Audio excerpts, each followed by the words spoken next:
everyone, welcome back to Brits Loving Life. My name is Brittany and I'm so excited to dive in today into a little bit of my own journey. We're talking about my journey into real estate investing, and through this I want to just share some of the pivotal moments throughout my journey, all the different things that led me to where I'm headed now, because I think it's important to know that we all have different paths, we all have different journeys and different ways of getting to where we're going. So I think it's important that we reflect on those things.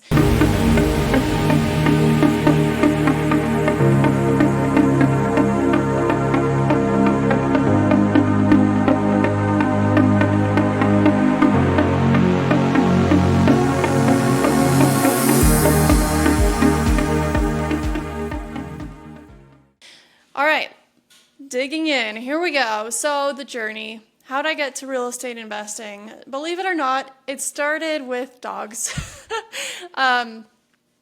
I started my first business when I was 18. It was a pet sitting business, and so servicing clients within the Salt Lake area. That's where I'm from, that's where I grew up.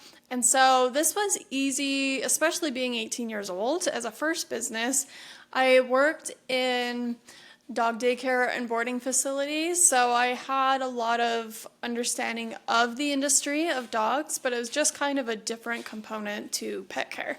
And I loved that. I loved the more personalized feel. And very quickly, there's a lot of hobby sitters, people who would go out and just do this, but very quickly I took it serious as a business, got insured, I put systems in place, and just ran the business for 8 years. And through that, met tons of incredible clients and connections and people along the way. This was my very first business. And so, at the beginning, I thought that's what it was. I was going to start that. I was going to grow it. That was going to be my meat of my life. But eventually, things kind of shifted. And I think that's an important lesson. You've got to give yourself grace that things shift, especially if you are starting so young. You change and grow and go through so many different experiences. So I think it's important to give yourself that grace to change direction if that's what happens. With that said, you also have to give yourself enough time to really get a feel for it and see if, give yourself a chance to grow it. And I gave that 8 years. We did very well.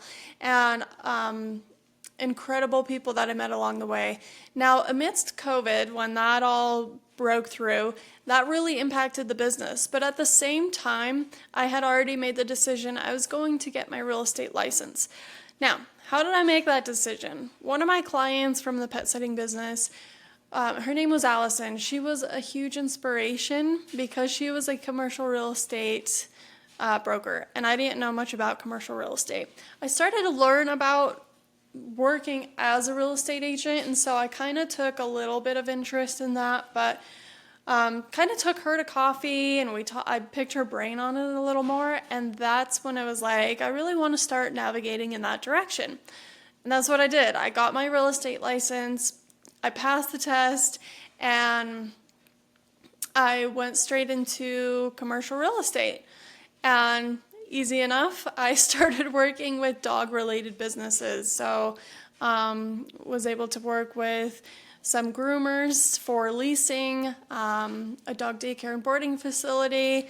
There was a lot of challenges throughout the process too, but I was building on my experience and knowledge base to really get me there. Now, amidst all this, I had some very big life changes, went through a breakup, and kind of just was trying to rebuild myself, find my foundation and, what I really wanted. Now, I was young enough and adventurous enough. I've always loved Colorado. And so I created a 1-year plan.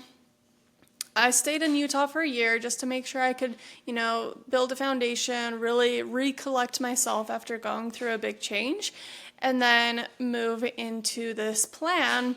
So it was like within 3 months, I was like, okay, now it's time to really put this into play. I want to go move to Colorado. My sister and my niece actually lived out there. I moved to Colorado Springs. They were up in a mountain like an hour away from me, but I made it happen. I moved out there, but I knew this would also shift and give kind of a pause in the commercial real estate stuff. Now, the first intention was to get out there, get my license, and start doing commercial real estate out there. Excuse me. So I took a job, project manager for a pet technology company, worked with them for a bit, and wasn't my favorite job. I could do it, but it just wasn't, it didn't light me up inside. Like, that's not the type of role that I was very excited about. So I got out there and was going to start doing real estate out there in Colorado Springs. However, the startup company I'd worked for, they continued to cut my hours back and have budget cuts, and they weren't getting the funding they needed. It was a startup company, so there's some risk with that. And so it became very challenging at that rate. So I picked up another role, and this was for some real estate investors who were doing kind of like an online course. And so started working with them and learning more on the investing side. And I started to really take interest in that. So some of the offices I was looking at in Colorado, there was like $300 in fees per month. And at the time, I couldn't afford that. So I was like, all right, we're just going to put that on pause. We're going to work with these real estate investors and this project management job. And so we did that for a little bit. And then they continued to cut my hours back at my main role. So I made the decision once my lease was up in Colorado, I moved to Idaho to spend time with family. And this was the first time moving back with family after I haven't been on my own for 18 years, or since I was 18. And so it was really difficult to wrap my head around that and like all the shifts, because sometimes when you're chasing that bigger goal and these other outside elements keep getting in the way, and you have to kind of just keep your eye on the prize but keep working on these other things in between. Sometimes you have to work through those challenges, and I'm so glad I did. Fast forward, the three guys I was working for, they ended up splitting. But one of the coaches and mentors on that, his name was Eric. He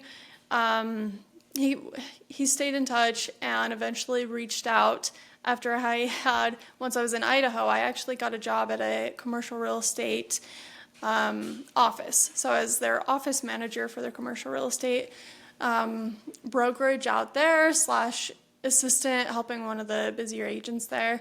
And that was a good job. I'd say it wasn't challenging enough. It was a lot of paperwork and stuff, but fantastic company, and I was extremely blessed and happy to have that job. But then Eric came out and just asked if I could help. He was starting his own program, and he recalled how well I did working with those other guys, and it was unfortunate that didn't work out. But come back full circle, I started helping him with his, and he's full-time real estate investor, fantastic individual, and the more I started working with him, I was like, we've got some very similar and good working styles. And so I asked him, I was like, hey, if you ever have the need for someone to do full-time, I'd be happy to do that. I'm looking to move back to Salt Lake City. That's where I'm from. And so he jumped on it, and so started working for him on a full-time capacity and helping with his real estate investing company.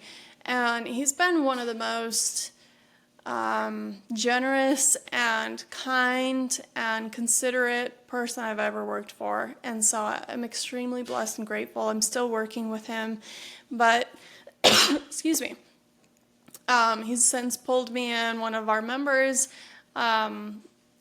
was starting their own coaching / mastermind, so went into partnership with them, and then he helped me get into my first real estate investment.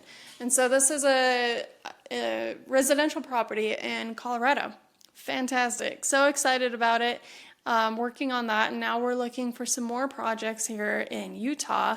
And so really that's been my star has always been the goal ever since kind of working with those first guys on there. As I was like, I really want to get into real estate investing.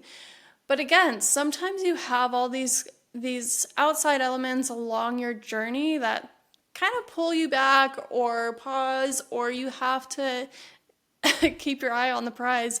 And sometimes you have to do things in between that maybe you don't want to do, but you have to pay your bills, you have to get to where you're going, and just keep working towards what that bigger picture is. So, and I say all this to say, like, you can see, like, I've had some very high highs on my, like, when I was doing my dog business, things were really good. The shift into real estate, things actually started off really well pretty quickly, moved, things started to get really tough, the job market was tough, hours were getting cut, my income was going down, so it was very stressful and it was very difficult to really continue to shift towards doing real estate when real estate is very transactional. You get paid when you close a deal, or if you're investing, also closing the deal or whatever it might be. And so it's risk. It's very risky. And so sometimes you have to take a step back and do some alternate things, but don't ever lose sight of what that bigger plan is.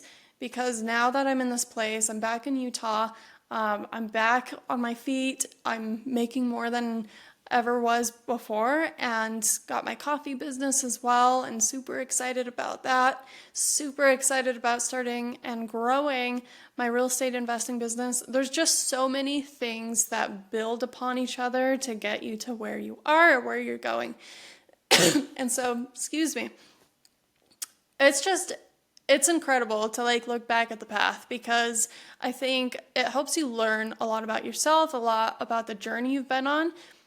Sometimes you can look, if you're anything like me, you'll look forward and say, you know, I'm disappointed I'm not where I want to be. But when you actually look back at the path, you look at your ups and downs, you look at the challenges that you've overcome, and that in this case, I never lost sight of real estate investing to be that goal. Or real estate in general. Yes, it shifted from becoming an agent to becoming a real estate investor. And I think that agent experience is very valuable in becoming an investor. I was able to work with clients. I was able to learn kind of the process behind commercial real estate transactions. And there's still so much to learn, but I love it. I'm so excited to keep propelling forward.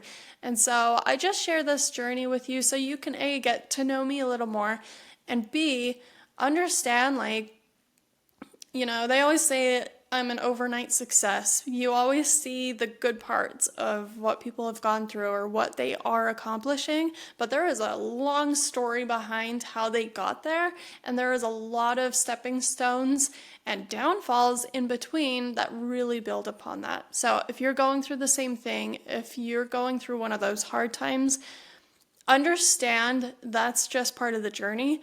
Just keep going, keep one foot in front of the other, and you're going to get on the other side. For the last, I don't know, almost a year, things have been so fantastic and have been on such an uphill trajectory, faster and better than they were before. And it took a lot of patience and a lot of different elements to get me here, but keep going at it. Keep fighting for what it is that you're trying to go for. Real estate's for me, but if it's any type of business, this can be applied to anything. So I'll leave you with a quote. I really liked this one. I heard it yesterday. It was actually on the Bigger Pockets podcast, which is a real estate podcast. I forgot what the guest's name was, but they said, and they were quoting somebody else, I didn't catch who it was. People stay the same until the pain of staying the same is greater than the pain of the change. So, with that said, don't wait until the pain is too great to start making those changes, and keep going in the direction that you want to go in. I think that's a great reflection of sometimes we wait until it's like inevitably something's pushing us towards it. You don't have to wait. You can take action today, keep going, and keep that momentum. Anyways, thank you so much for listening. Again, my name is Brittany. We're going to talk a lot on this about just creating purpose behind your business. So thanks for joining. Subscribe if you haven't already, and if you like today's content. And I just want to leave with you, may you walk with purpose and grow in grace. And with that, we'll see you in the next one.